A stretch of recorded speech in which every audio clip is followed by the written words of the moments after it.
However, all these senses are penetrated simultaneously by a single knowledge that has four functions with respect to suffering and the rest. But about those who would have it that the different truths are penetrated to separately, more is said in the Abhidhamma in the Kathavathu. KV 212-20. The four functions described separately. Section 104. 7. Now, as to those four functions beginning with full understanding, which were mentioned above. Opening parenthesis. A. Full understanding is threefold. So too. B. Abandoning, and C. Realizing, and D. Two developings are reckoned, thus should be known the exposition. Section 105. Opening parenthesis. A. Full understanding is threefold, that is, I. Full understanding is the known. E. Full understanding is investigating, judging, and E. Full understanding is abandoning. CXX. Closing parenthesis. Section 106. Opening parenthesis. I. Herein, full understanding as the known is summarized thus. Understanding, that is direct knowledge, is knowledge in the sense of the known. Paþis I 87. It is briefly stated thus. Whatever states are directly known are known. Paþis I 87. It is given in detail in the way beginning. Bhikkhus, all is to be directly known. And what is all that is to be directly known? I is to be directly known. Paþis I 5. Its particular plane is the direct knowing of mentality-materiality with its conditions. Section 107. Opening parenthesis. E. Full understanding as investigating, judging, is summarized thus. Understanding, that is full understanding, is knowledge in the sense of investigation. Judging. Opening parenthesis. Paþis I 87. It is briefly stated thus. Whatever states are fully understood or investigated, judged. Opening parenthesis. Paþis I 87. It is given in detail in the way beginning. Bhikkhus, all is to be fully understood. And what is all that is to be fully understood? The I is to be fully understood. Paþis I 22. Its particular plane starts with comprehension by groups, and occurring as investigation of impermanence, suffering, and not self, it extends as far as conformity. Cf. XX. Closing parenthesis. Section 108. Opening parenthesis. E. Full understanding as abandoning is summarized thus. Understanding, that is abandoning, is knowledge in the sense of giving up. Paþis I 87. It is stated in detail thus. Whatever states are abandoned are given up. Paþis I 87.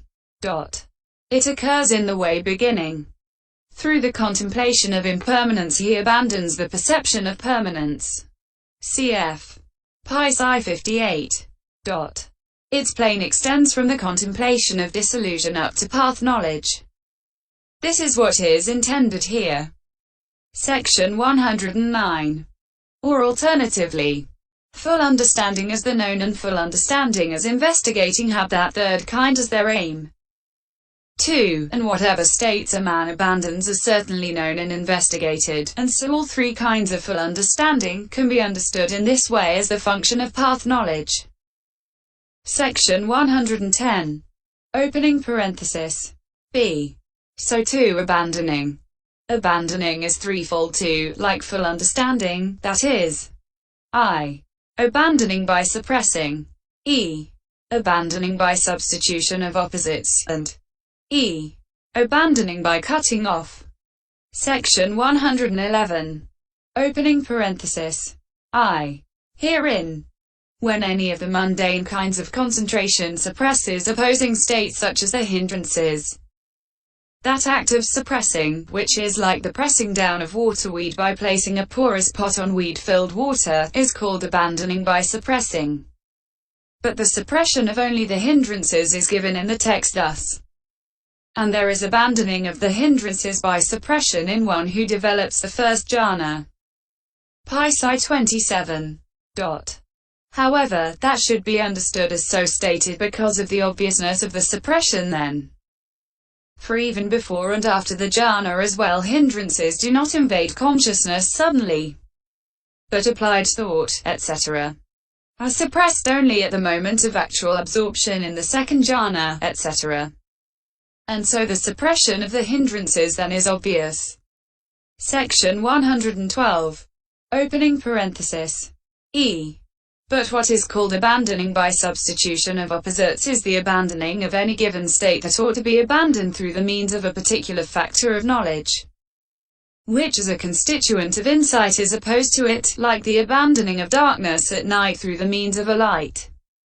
It is in fact the abandoning firstly of the false view of individuality through the means of delimitation of mentality-materiality, the abandoning of both the no-cause view and the fictitious cause view, and also of the stain of doubt through the means of discerning conditions, the abandoning of apprehension of a conglomeration as I and mine through the means of comprehension by groups, the abandoning of perception of the path in what is not the path through the means of the definition of what is the path and what is not the path, the abandoning of the annihilation view through the means of seeing rise, the abandoning of the eternity view through the means of seeing fall, the abandoning of the perception of non-terror in what is terror through the means of appearance as terror, the abandoning of the perception of enjoyment through the means of seeing danger, the abandoning of the perception of delight through the means of the contemplation of dispassion,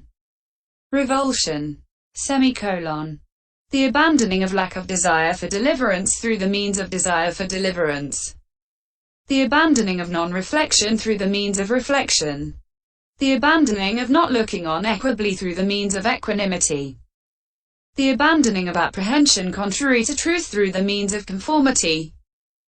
Section 113. And also in the case of the 18 principal insights, the abandoning by substitution of opposites is the abandoning of the perception of permanence through the means of the contemplation of impermanence, of the perception of pleasure through the means of the contemplation of pain, of the perception of self through the means of the contemplation of not self, of delight through the means of the contemplation of dispassion, revulsion, of greed through the means of the contemplation of fading away, of originating through the means of the contemplation of cessation, of grasping through the means of the contemplation of relinquishment, of the perception of compactness through the means of the contemplation of destruction, of accumulation through the means of the contemplation of fall, of the perception of lastingness through the means of the contemplation of change, of the sign through the means of the contemplation of the signless, of desire through the means of the contemplation of the desireless, of misinterpreting, insisting, through the means of the contemplation of voidness, of misinterpreting, insisting, due to grasping at a core, through the means of insight into states that is higher understanding, of misinterpreting, insisting, due to confusion, through the means of correct knowledge and vision, of misinterpreting, insisting, due to reliance on formations, through the means of the contemplation of danger in them, of non-reflection, through the means of the contemplation of reflection, of misinterpreting, insisting, due to bondage, through means of contemplation of turning away. Cf. Paþis I 47. Section 114. Herein, the way in which the abandoning of the perception of permanence, etc., takes place through the means of the 7 contemplations beginning with that of impermanence has already been explained under the contemplation of dissolution. Ch. 21. F. Closing parenthesis. Contemplation of destruction, however, is the knowledge in one who affects the resolution of the compact and sees destruction as impermanent in their sense of destruction. Through the means of that knowledge there comes to be the abandoning of the perception of compactness. Section 115. Contemplation of fall is stated thus. defining both to be alike, by inference from that same object. Intentness on cessation, these are insight in the mark of fall. Paþis I 58. It is a intentness on cessation, in other words, on that same dissolution, after seeing dissolution of both seen and unseen formations by personal experience and by inference respectively. Through the means of that contemplation there comes to be the abandoning of accumulation. When a man sees with insight that the things for the sake of which I might accumulate are thus subject to fall, his consciousness no longer inclines to accumulation. Section 116. Contemplation of change is the act of seeing, according to the material septad, etc. How momentary occurrences in continuity take place differently by gradually diverging from any definition. Or it is the act of seeing change in the two aspects of the aging and the death of what is arisen. Through the means of that contemplation the perception of lastingness is abandoned. Section 117. Contemplation of the signless is the same as the contemplation of impermanence. Through its means the sign of permanence is abandoned. Contemplation of the desireless is the same as the contemplation of pain. Through its means desire for pleasure and hope for pleasure are abandoned. Contemplation of voidness is the same as the contemplation of not-self. Through its means the misinterpreting, insisting that a self exists, CSIV 400, is abandoned. Section 118. Insight into states, that is, higher understanding, is stated thus. Having reflected on the object, dissolution, he contemplates appearance then as empty. This is insight of higher understanding. Paþis I 58. Insight so described occurs after knowing materiality, etc., as object by seeing the dissolution both of that object and of the consciousness, whose object it was, and by